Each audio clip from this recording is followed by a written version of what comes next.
We hear a lot lately about democratic socialists. Well, that is if you're paying attention. Democratic socialism. Is it the answer or the enemy? Let's break it down. I'm Larry Fedoruk, and this is Later That Sane Life. On each episode of my weekly podcast, a different topic, discussion, commentary, or story from our lives. Season 21, Chapter 11, Democratic Socialists. Social. Such a nice word, such an important word. It refers to human society, living in groups and communities, enjoying friendly companionship. The etymology is from the Latin socius, meaning ally or friend. We have social media with social influencers. We're part of social circles where we learn social skills so that we can be more social. It's important to have a social life. We seek social justice and social security. We teach social studies. Some people become social workers. Sometimes we go to genial celebratory gatherings called socials. Social. It is meaningful until you add ist or ism to social. Suddenly, people begin to tremble in fear. What's going on with our interpretation of socialism, the belief system of those socialists? Democratic socialists are very high profile right now in the United States as they stumble toward their midterm elections in November. In America, Democratic Socialists are to the Democratic Party what the MAGA movement was and is to the Republicans. They're considered the extreme ends of the two parties, except that currently, over on the right, the tail is wagging the dog. The general feeling is that the only way to defeat one extreme is with another. But is democratic socialism really an extreme? Also want to point out that democratic socialism is not an American invention. Far from. They just have the loudest media. And because right now Trump sucks up all of the oxygen and charges you a tariff on it, it seems like suddenly Americans invented democratic socialism. Most prominent figures in that movement right now include independent senator from Vermont, Bernie Sanders. Hey, everybody. I was walking here in Washington, D.C., and who did I bump into? One of my favorite members of the United States Congress, Alexandria Ocasio-Cortez. And one of my favorite senators. All right. Anyhow. And yes, Alexandria Ocasio-Cortez, who represents most of the Bronx and Central Queens in the U.S. Congress. As a Democrat, she is also a card-carrying member of the Democratic Socialists of America. Zohran Mamdani is the newly elected mayor of New York City, also a self-proclaimed Democratic Socialist. Though a municipal politician, Mamdani currently has a significant national influence. Born in Uganda, it is unlikely he will ever be eligible to run for president. There is Abdul El-Sayed, born in the Detroit suburbs, who just won the Democratic nomination to run for the U.S. Senate this fall, representing Michigan. By the way, one might think that after Obama, most Americans would accept that not all of their politicians would be named Bush or Johnson or Clinton, but they don't. Republican attack ads in Michigan referred to the Democratic nominee by his full name, Abdul Rahman Mohammed El-Sayed. Because, hey, if you're a real American, that ought to scare you. There are others, but these are the most high-profile Democratic Socialists in America right now. Sanders, Ocasio-Cortez, Mamdani, and El-Sayed. What's changed, in my opinion, is that they are no longer afraid to drop the S word. Socialist. Oh no, they're waving the flag. Democratic socialism. The future of America. Socialist used to be the whispered word. I mean, it still is a bit, but here's the difference. Instead of denying or having to defend your socialist beliefs, this new breed of left-leaning politician is proud of it. They're saying it out loud. I am a socialist, a democratic socialist. And they got elected saying it. And there are differences between a Democrat, a socialist, and a democratic socialist. Joe Sims, co-chair of the Communist Party, explain the difference to me between the Communist Party and the Democratic Socialists. Well, the Communist Party believes that capitalism needs to be replaced fundamentally. Socialists in this country generally believe that capitalism can be reformed, but also socialists believe that they can function within the framework of the Democratic Party. And this is how aft America is. Some have this theory, and I don't entirely disagree with it, that Trump and the MAGA movement was a direct knee-jerk response to Obama. That is to say, if there never was an Obama, there would never have been a Trump. Democratic socialism is the response to MAGA and Trump. If there had never been a Trump, we likely wouldn't see the rise of democratic socialism. Democratic socialism was first organized in Europe in the 1800s. It grew out of reformist and labor movements, expanded through universal suffrage and liberal democracies. Today it's a worldwide network, supported by various national parties and international coalitions. Oh yeah, international coalitions. They have them on both sides of the political spectrum. That's why when one country has an election, it is now almost impossible to control outside influence. The last place one would even think democratic socialism might take hold is the United States of America. But here it is, giving it its best shot.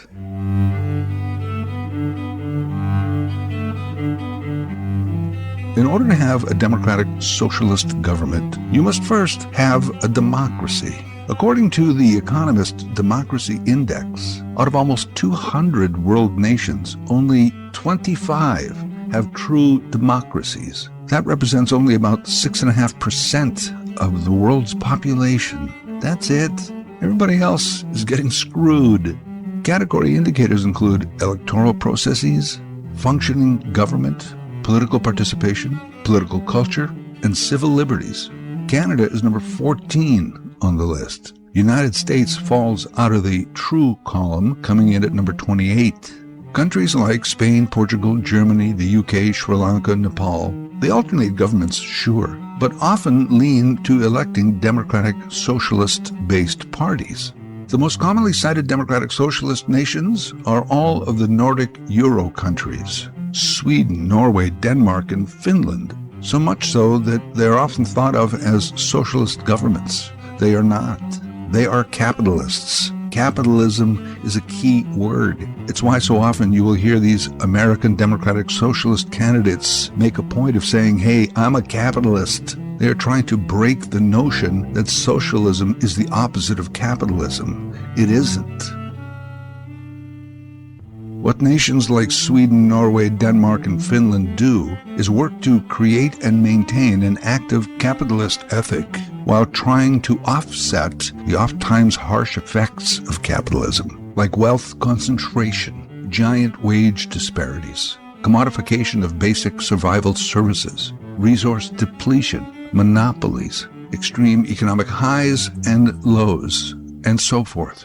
To me, it's no coincidence that these very nations rank near the top of almost every global social index: happiness, transparency, gender equality, social mobility, and quality of life. Who's always at the top of those surveys? Sweden, Norway, Denmark, Finland. It's often called the Nordic model. Maintain a strong market economy with a comprehensive welfare state. Oh, but there's that word now, welfare, in the U.S. and to an extent Canada. It's as much a hated word as is socialism. Why should I have to work for everything I have when that guy over there gets a handout? Well, I don't know. Maybe because he needs one right now, and we'd have a handout for you if you needed it, because he's a human being on this planet. And this is why we formed civilized societies, so that at least everyone's basic needs are met. And after we do that, we can certainly have our competitive capitalist marketplace, where individuals are allowed and encouraged to achieve at a level based on their effort and opportunity. Opportunity which we will also do our best to keep fair, so that everyone at least has an equal chance. Believe it or not, that idea offends some people. I'm not saying that's the way it works. I'm saying that was the idea. take the power from the kings and the autocrats and give it to the people who could elect democratic governments. These panels and councils and presidents and prime ministers would maintain our society so that we could concentrate on fairly pursuing our capitalist dreams. Benjamin Franklin created America's first insurance company, where everyone chipped in case one guy should maybe have a fire. Eventually, governments charged income tax. Same concept, really. You maintain society where I can make money, and those who do make money all chip in for the good of the whole. And we'll even put a little extra aside in case somebody has a fire. These ended up being large sums of money. Money corrupts the way money tends to do. Instead of using the said dollars as originally intended, these sums instead were worked into economic equations where money could make more money. It wasn't enough to have enough, or even more than enough. You had to get all that you could get. People were keeping score, and you had to win. Insurance companies can't pay out huge investor dividends if they have to pay out insurance. Governments overspent and became bloated. That's why this move to less government has become so popular. That's dangerous, because less government means less representation. I think less government waste and better management is what those movements really want. MAGA, Trump, and like regimes around the world are often called populist, the populism movement. Well, what's wrong with that? Popular, most popular? Isn't that how democracy is supposed to work? Everybody votes, the popular vote wins, majority rules. By simple definition, yes. But populism doesn't mean populism in the same way that socialism doesn't really mean socialism. Populism divides people into two hostile groups. And note that hostility is the key element. You can't simply like one guy better than the next. You must like one and hate the other. Populism sets up the pure, forgotten, everyday person versus the corrupt, self-serving elite. Hey, isn't that socialism? Well, apparently not. It's populism. The problem, especially with the likes of Trump and his team, is that they are the corrupt, self-serving elite, masquerading as defenders of the everyman. 4 years of Trump was bad enough, but now pushing 8, a lot of his real motives have come to light. Enter unabashedly the Democratic Socialist, whose tenets include rejection of unfettered capitalism, more workplace democracy, social infrastructure like health care and equal opportunity education, reduction of inequality, and all under a democratic system of elections and government. If that's democratic socialism, and it is, bring it on. Take care of our basic needs, and then let me go out and make all the money I want, as long as I pay my share of taxes. Why does that sound so bizarre and so out there? It makes all the sense to me. And I'm backing a belief system here, not necessarily these people who support it. They are politicians. It's still going to be up to them as individuals to prove themselves, to maintain integrity and get things done. These are things I always expected my government and my taxes to be contributing to. Quality of life, fair and just opportunity, social acceptance. And yes, not everyone is going to play nice. So we have to look after defense, immigration, and a judicial system, all operating by the rule of law. That costs money too. Also, socialism is not communism. In the early days, the terms were often used interchangeably, and for some reason that stuck. Perhaps it was because some of the most known socialists, like Karl Marx, were also communists, and both became synonymous with anti-capitalism. I hope here today that we can understand that socialism is not anti-capitalist. It's about the social well-being of each of us in a society, especially a capitalist one. What is the big symbol of communism in the world today?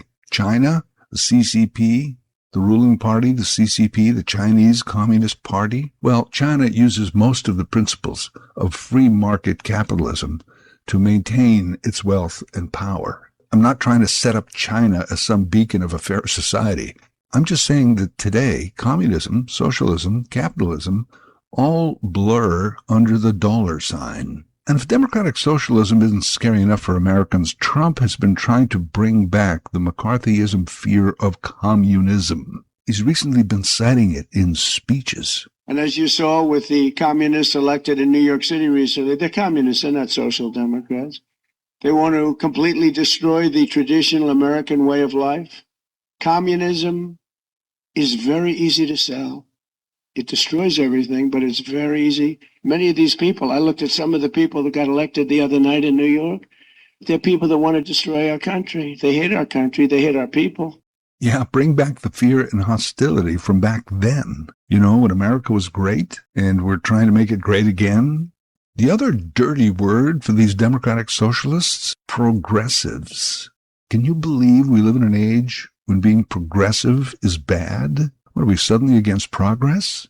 And hey, if the guys on the far left are progressives, what are the guys on the far right? Regressives? The opposite of progressive is not only regressive, it's status quo. In Canada, even the Conservatives dropped progressive from their party name years ago. You know, you don't want to be perceived as wanting to move forward. And those democratic socialists in America used to be known as liberal Democrats. Liberal also having a negative connotation. Then liberal became socialist. And now we have many candidates who in fact embrace that title.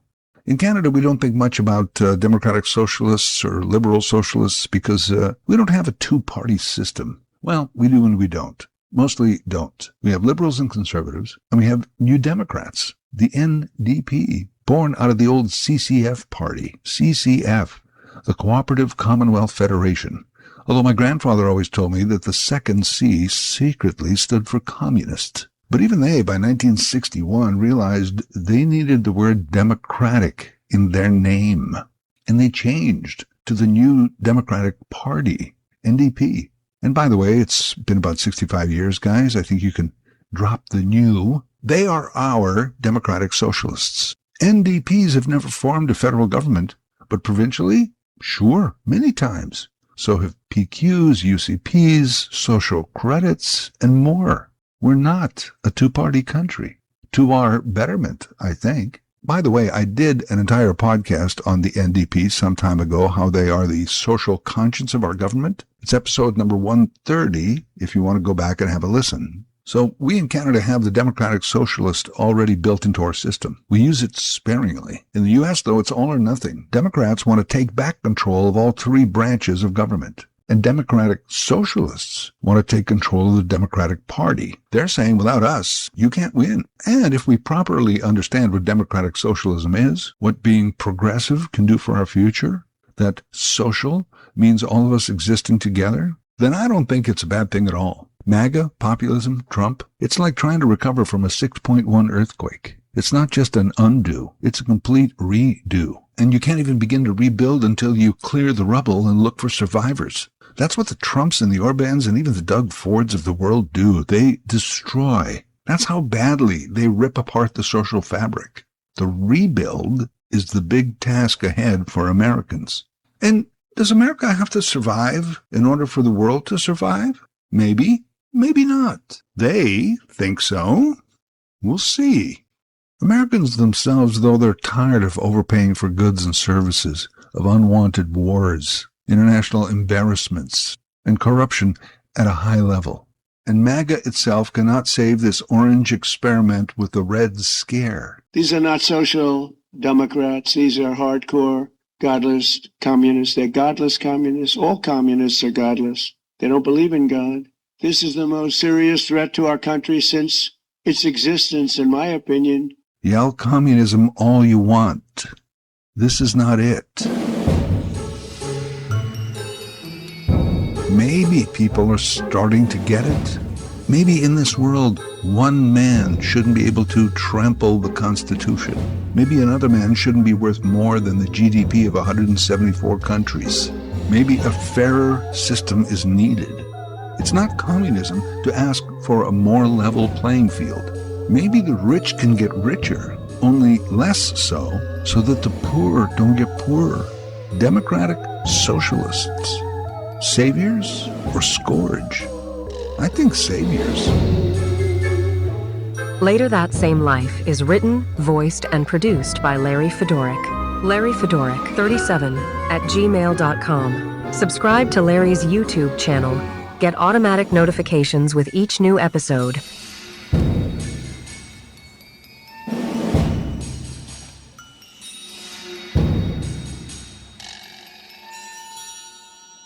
These are hardcore, godless communists. They're godless communists. All communists are godless.